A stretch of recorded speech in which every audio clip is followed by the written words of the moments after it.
What is the folklore? Like, what do they say when they say what's the biggest one?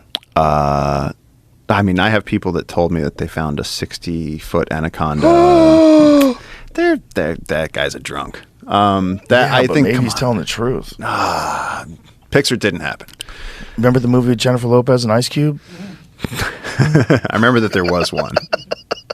John Voight had like the worst Brazilian accent ever. It didn't even sound Brazilian. I gotta It was, actually so watch that strange. movie. I really feel like I should. It's a terrible movie. Is it? Oh, it's terrible, but it's great. Yeah, it's like one of those. I think it was like there's nothing wrong with a good bad movie. I want to say it was like 90s, right? Oh shit! What year was that? It's a dumb. But the actual big anaconda. Look at the size of it. The one that's coming behind Ice Cube. The actual big anaconda was, I think it was that. like, I've seen that image before. Yeah, John Voight. Jeez. You should hear his Brazilian accent too. It's crazy. It doesn't even make sense. Wait, does he eat two people at once? Yeah, bro. Oh shit! It's a movie. Wow. One person is not scary enough. Got to be tied together somehow. Could eat you and your family. Tied together somehow, and the snake wraps. So they say they've seen a 60-foot one, but sure. Do they have an age limit? Like, do they? It seems like when they get to a certain size, nothing's hunting them. No, they're So an it's apex just predator. Disease or old age. No. So in the Amazon, the cool thing with the Amazon is it's the greatest natural battlefield on Earth. It's literally just this churning death march. Like life is like a momentary stasis in this like recycling of death, and it's like you fight for it. And a snake that's getting big like that one that we just caught, like Eleanor, it's like, so we learned that she moves around this swamp and has a home range. And then eventually after a few months, she passes the transmitter. She'll poop out the transmitter. But one of the guys on the team, Pat, is actually living through Acadia University. We've been continuing this, and we've learned that there are so many more anacondas than we thought.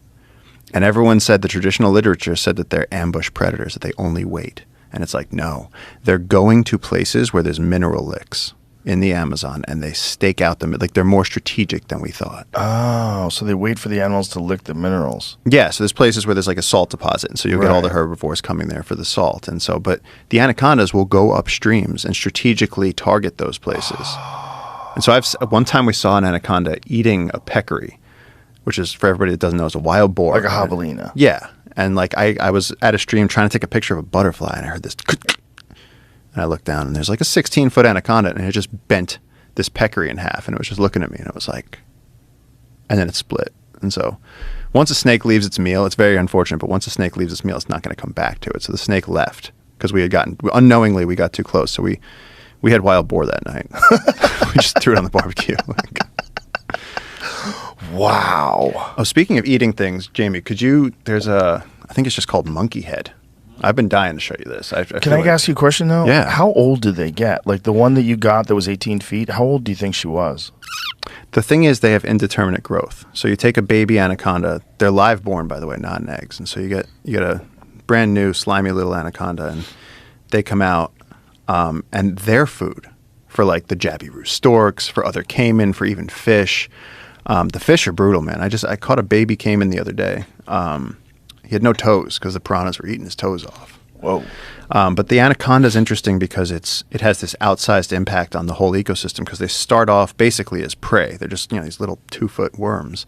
But then as they grow, then all of a sudden they can eat bigger things. Then they can eat the caiman back. Then they can start eating the birds. And then all of a sudden they're eating capybara.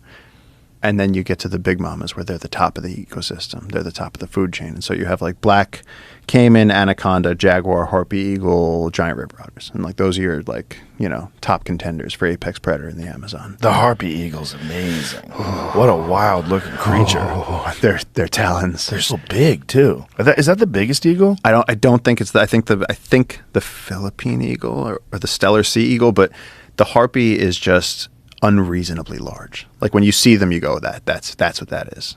And they eat a lot of monkeys. They eat a lot of monkeys, and so one of the ways to tell when there's a harpy eagle around is like we'll be walking through the jungle and you just find a pile of bones, because up in that nest, 150 feet up, they're just dropping monkeys and sloths, and the babies are ripping them apart, and then they just chuck the bones out. So you'll see like a little boneyard in the jungle. Wow. Yeah, it doesn't last too long because nothing lasts long. It just keeps recycling everything, but. When I was a kid, in the rainforest books, they'd say 50% of the life in a rainforest is up in the canopy. And it's like, You always say like, yeah, bullshit. It is.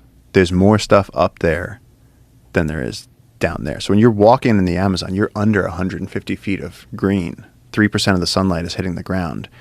Most of the action is happening above you.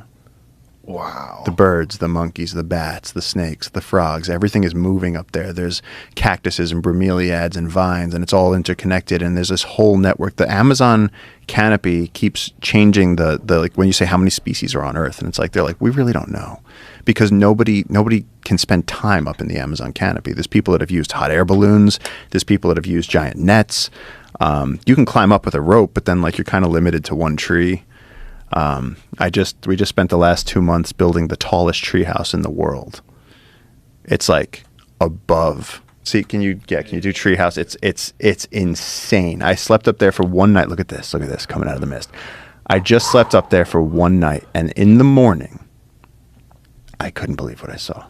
We woke up, and it was like what they tell you in the rainforest books. It was like there was like 3 species of monkeys, like 15 different species of birds. There was things just moving all over the place. There's what a leaf cool cutter little treehouse. Little.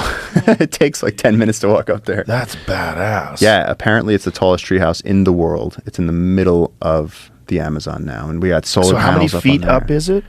I think the floor is about 110 feet up.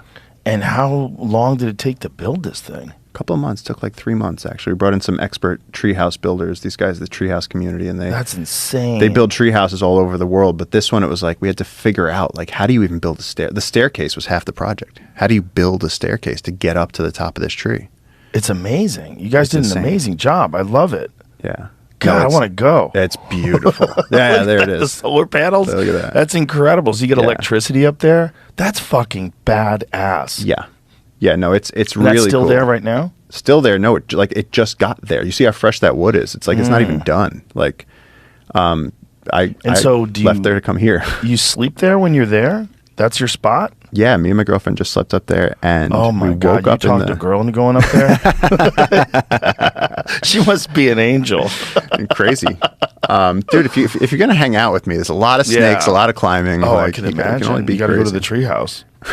But now, So when you the wake amount of up in the shit- morning and look out from there, it's got to be insane. I mean, first of all, the sun coming up in the east, and you have like red apocalypse, beautiful like mist coming off the jungle, and you have spider monkeys like excited because that's a ficus, and so everyone's excited to eat. So all the animals are coming to the treehouse, and so you have like howler monkeys, spider monkeys, capuchins, squirrel monkeys. I can't even name all the birds for you; it'd just take too long. But it's like cacophonous. Like I couldn't talk to you